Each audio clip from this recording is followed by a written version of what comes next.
would love to introduce Tom here. Tom has been a wonderful support and support person for Branchfood, particularly, but also a member of our space and resides in downtown Boston with us typically. So Tom's the founder of New View Media. He graduated Boston College in 2014 with a degree in political science and communications. While at Boston College, he founded an online college newspaper with 50 writers from 30 schools, and it was part of an initial team that developed Net Capital, an equity crowdfunding platform for startups. Having since leveraged that experience to help companies raise $4.5 million through crowdfunding video campaigns. He's interviewed thousands of founders, industry leaders, and has compiled testimonials on what it takes to sort of do their work and create authentic video content. And in 2019, New View Media alone produced 413 videos across 85 projects, which is a tremendous feat and a lot of work. I know you guys work hard and you're in the space all the time. And Tom and his team are awesome. They embrace the responsibility to guide clients through the video production process and serve as extensions of clients' marketing teams in order to engage, educate, and encourage action to support bold brands pushing humanity forward.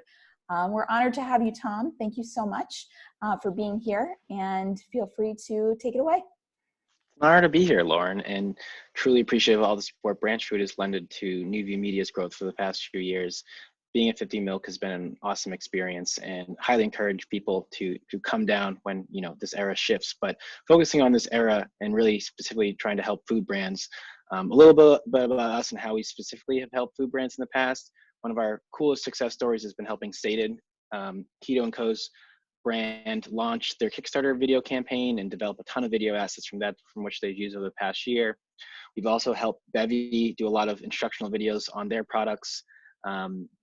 With Relativity, we were asked to help launch their brand, so we helped do over 50 events in the food space for them, along with testimonial video campaigns and just a lot of content there, including featuring Lauren in a visionary video, which was awesome.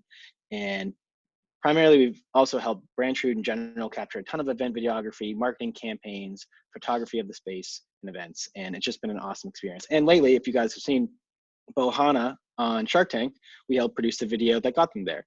So kind of transitioning to that area, my first biggest piece of advice would be for everyone out there as a founder to aggregate all the content that you've captured and produced over the past few years.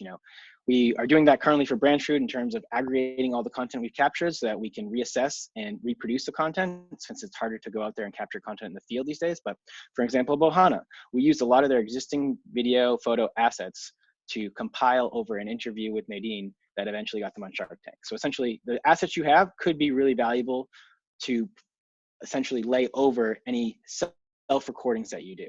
So going into self-recordings, the CIC, we are honored to be there, but we're also honored to have them as a client of New View Media and a collaborator.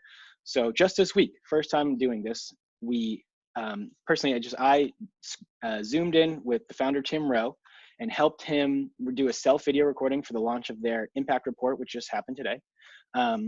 So essentially helped guide him as a founder on the best video setup with the parameters that he had, the framing, the lighting, the audio quality and stuff like that. So essentially finding video experts to help guide you through that initial setup of your space is really important.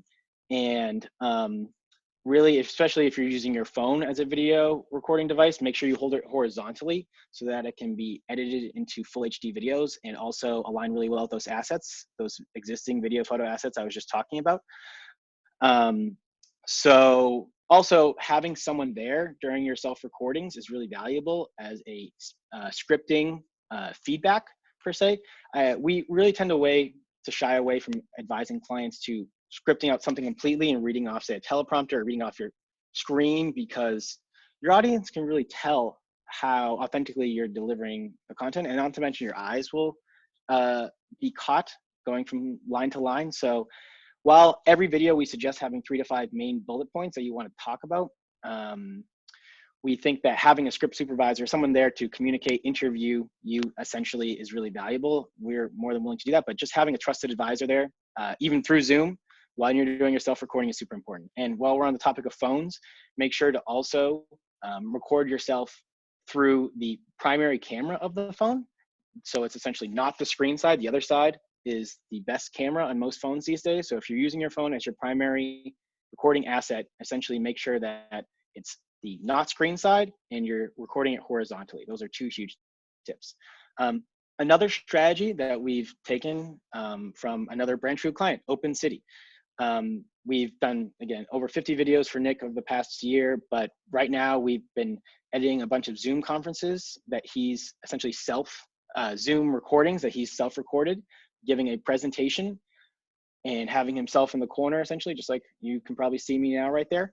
And we've helped stylize that, but as a case study, being able to have a PowerPoint presentation with you speaking over it, and then leveraging that to send to any of your target audiences is a really good strategy and effective strategy. So whether it's leads, existing clients, advisors, potential investors, there are definitely a lot of strategies to send videos along to still engage them. And especially in this atmosphere of people expecting to see self-recordings, it's definitely a strategy that has been effective. It's very effective for them.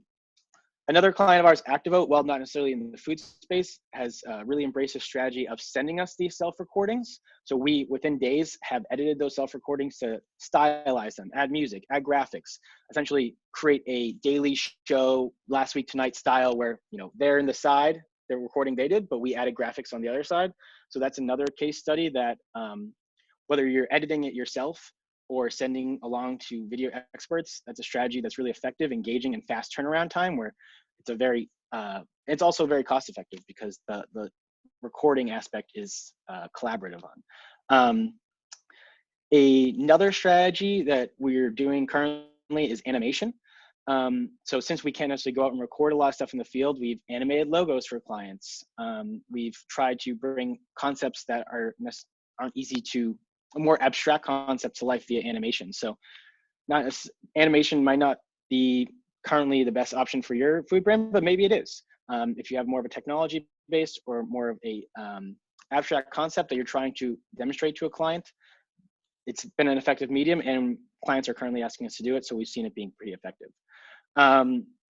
So going into this home studio concept, I think the biggest piece of advice I want you to take away from here is develop a system.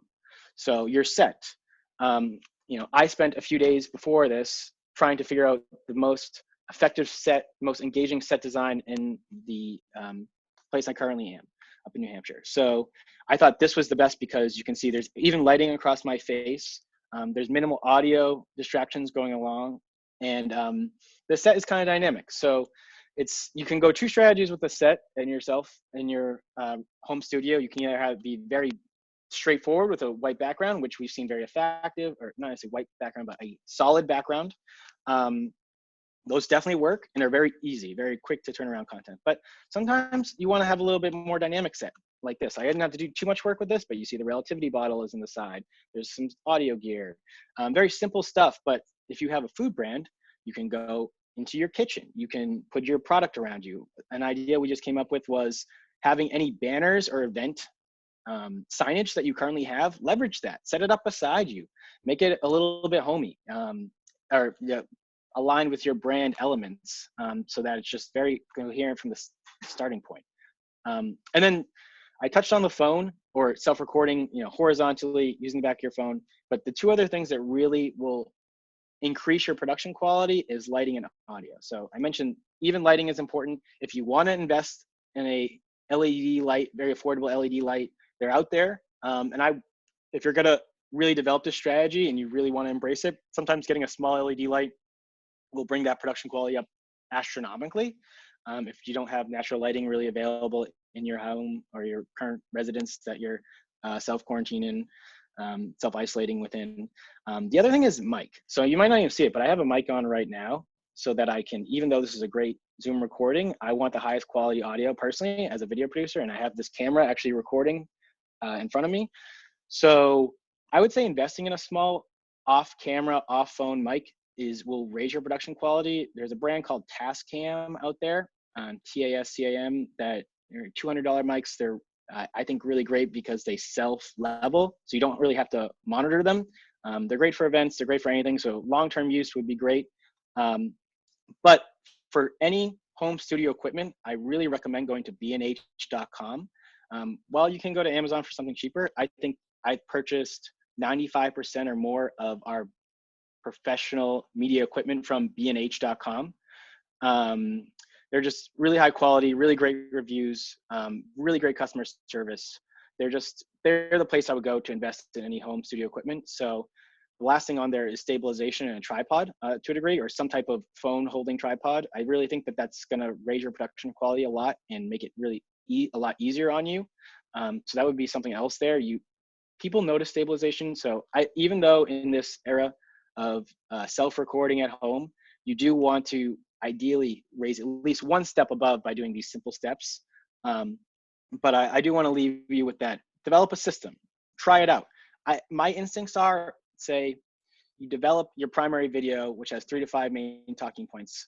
I would say just record yourself over the course of an hour, potentially just free-flowing even. While those might not be the final deliverables, you're going to be able to listen to yourself back and see what you're talking about, what things rise to the top in terms of talking points. And I think that's really important because authenticity is the biggest thing. So within an hour, if you do it right, you could have, say, 5 to 10 videos. I don't think that's impossible. So I think that if you do try and develop a system and get it to a routine, you could really develop thought leader pieces, current pieces. And I really encourage you to think about what are the main questions your clients, advisors, anyone within your network are asking about your brand right now, and prioritize those videos. If you can get 5 to 10 videos answering the main questions that your clients and potential collaborators are asking, you're going to really enhance the process and leverage video in the best light. So editing video is a little different than just recording it. I mean, you can release it right away, but from my experience, it's always better to polish things a little bit. So editing software, we always recommend Adobe Creative Cloud. Premiere Pro is really our editing software choice, pretty professional. And while there is a learning curve, it's definitely a great tool. And there's a lot of great tutorials out there. And if you have a Creative Cloud, you also have access to Illustrator, Photoshop, Adobe Audition to allow you to edit audio, and After Effects for advanced motion graphics. So huge Adobe fan. And the next step of that is, you can teach yourself, or you could ask us for advice. I mean, we're really in here to help foster the community. So, I mean, once we believe in a project, we're in no matter what. So we just want to help, especially in this current era. And the final piece I'll touch on in terms of the editing system of developing that is captions. We really think it's important in this era or just any media, is to have captions on it. So for a while we were using rev.com, which is really fast and really affordable. It's $1 a minute for captions and transcripts. So it can be really effective. But if you want to get a little more stylized, we've just recently been using zubtitle.com, Zubtitle. And it allows you to do a little more advanced, and it's $20 a month for 10 video captioned. So if you want your captions to align more with your brand and to have a little more control over them, that's the way. If you want them to just be there, rev.com is very fast and very affordable. So going on to just creative ideas to help facilitate customer engagement, some things that we've been thinking about and discussed in other Branchfood actual marketing meetings has been leveraging and incentivizing a crowd-sourced video campaign. So essentially getting your customers to send in testimonial videos about how they appreciate your brand, how they love your products in this current era, and maybe incentivizing them with free giveaways and stuff like that. If you can get at least 3 of those, usually those can be edited together into a complimentary marketing video. But if you just want to get more content out there and you have really loyal fans, I definitely think that you should ask them and figure out what the best incentive is. You know your product the best, if you want to give it away for free, if you want to give it away at a discount. But asking them, they might just want to be included as a huge fan, and tell them you're going to feature them in your marketing campaigns. And I think that a lot of you out there have very loyal and supportive brand followings. So just asking your community for a little extra support in this era in terms of giving a testimonial could really help you. And then I guess another small piece of advice is, even in this type of Zoom conference, my recommendation is to always show yourself on video during conference calls on Zoom, because it just leaves a bigger impression. I learned this about a year and a half ago from Renessa from Campo Creatives. We were on a big call with Blue Cross Blue Shield, and they weren't on the line, and she was like, you know what? Always show yourself on video because it leaves a bigger impression. So that's just a small tip of just video in general during this era. Is we're seeking connection. So I definitely would suggest showing yourself on video because it's more memorable. You're going to make greater impact, and you're really going to show that I think video really has that opportunity to allow authentic people to show through. So if you have an authentic mission, which I'm confident everyone on here, I see people turn on video. That's awesome. I think that it's important. It's a small piece of advice, but I was given that a piece of advice a year and a half ago, and it's really helped. So especially now that most things are Zoom related, conference related, I think that I would advise it, and I think it would help.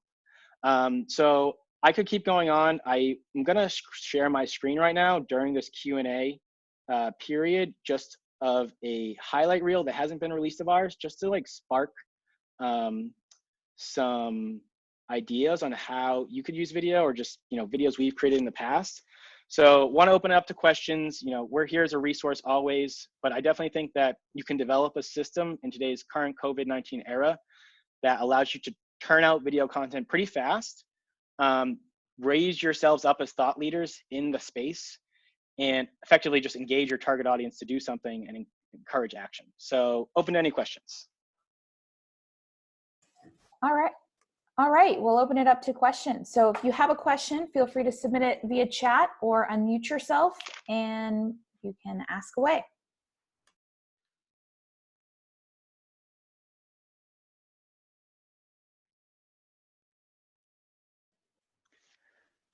I can also keep talking too to help inspire, but you know, I would say something that my colleague John Logan always suggests is figuring out those tips and tricks that would help your target audience too, and turning that into a video. So that's an idea for a video.